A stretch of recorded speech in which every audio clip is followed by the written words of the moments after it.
Frères et sœurs, bonjour une fois de plus. Bienvenue à ce nouveau rendez-vous de méditation sur le titre de la Bienheureuse Vierge Marie. Pendant ce temps de carême, nous cheminons depuis le mercredi des Cendres en compagnie de la Vierge Marie, en méditant chaque jour sur un des titres de la Vierge Marie que nous tirons de la litanie de Marie. Aujourd'hui, nous voulons méditer sur Sainte Marie, Tour d'ivoire, en latin Turis Eburnea. La tour d'ivoire est à ne pas confondre dans le sens commun qui exprime l'isolement avec le monde extérieur, mais plutôt la puissance et la protection associées à la richesse, à la beauté, à la finesse de l'image de Marie, Mère du Christ et notre Mère à tous, pleine de force, pleine de beauté et de douceur, riche en vertu. Nous lisons dans le Cantique des Cantiques au chapitre 7, verset 5. Ton cou, une tour d'ivoire, tes yeux les vasques de Hesbon, à la porte de Bat Rabim, et ton nez comme la tour du Liban, sentinelle tournée vers Damas. Frères et sœurs, ce verset fait partie d'un poème qui décrit et chante la beauté de la bien-aimée. Tour d'ivoire exprime donc beauté, mais aussi la richesse de la bien-aimée. Généralement, la tour est une place forte pour se protéger des ennemis.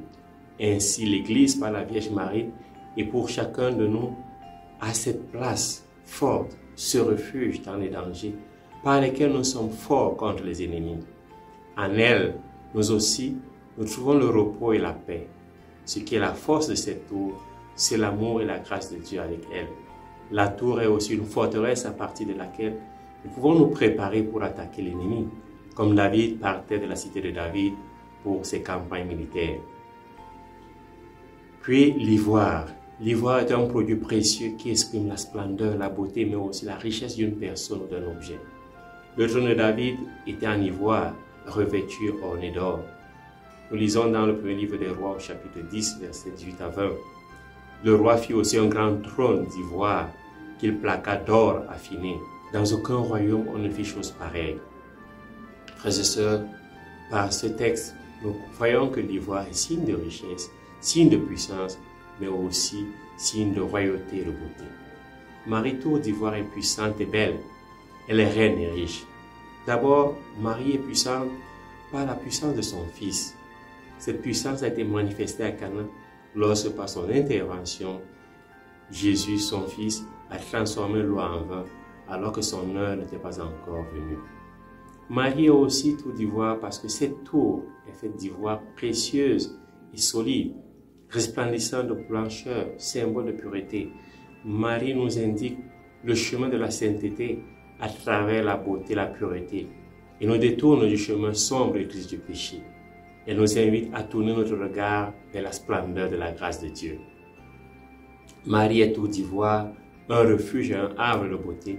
Lorsque le malin veut nous attaquer en nous présentant une apparente beauté, une beauté virtuelle, Marie nous présente Jésus, la véritable beauté, comme elle a présenté aux mages, aux bergers, à Simeon et à Anne.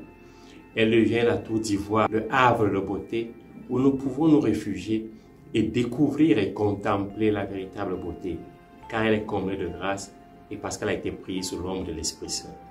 Enfin, comme toute tour s'élève hautement vers le ciel, comme les clochers des églises montant vers le ciel semblent nous montrer le chemin qui conduit à Dieu, Marie, tour d'ivoire, nous fait lever les yeux et les cœurs vers Dieu, nous y conduit et nous accompagne maternellement sur cette route.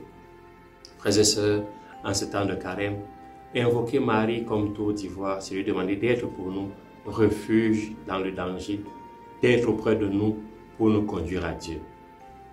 Contempler Marie, tour d'ivoire, c'est être à l'école de la contemplation de la beauté, de la vertu et des valeurs, dans un monde qui n'ose plus lever le regard vers le ciel. Marcher avec Marie, tour d'ivoire pendant ce carême, c'est apprendre à garder nos cœurs et nos vies dans la candeur, la sainteté. Vivre avec Marie, tour d'ivoire pendant ce temps de carême, c'est rechercher la puissance de Dieu pour être vainqueur du mal et du péché, comme Jésus, son Fils, a été vainqueur du péché et victorieux du tombeau. C'est croire en la victoire de la résurrection. Terminons avec cette prière de Saint Augustin. Vous avez mérité d'être la Mère du Rédempteur, Vierge Marie, dans cette puissance infinie. obtenez-nous ce que nous vous demandons, éloignez-nous ce que nous craignons, car nous ne trouvons aucune créature aussi puissante que vous en méritez. Vous méritez d'être la mère du Rédempteur et du juge souverain. Privilège immense d'être la plus puissante. Il est hors de doute que celle qui a mérité de donner le prix de la rédemption peut recourir d'une manière plus efficace que tous les saints. Amen. Ô Marie conçue sans péché, priez pour nous qui avons recours à vous, et que Dieu vous bénisse.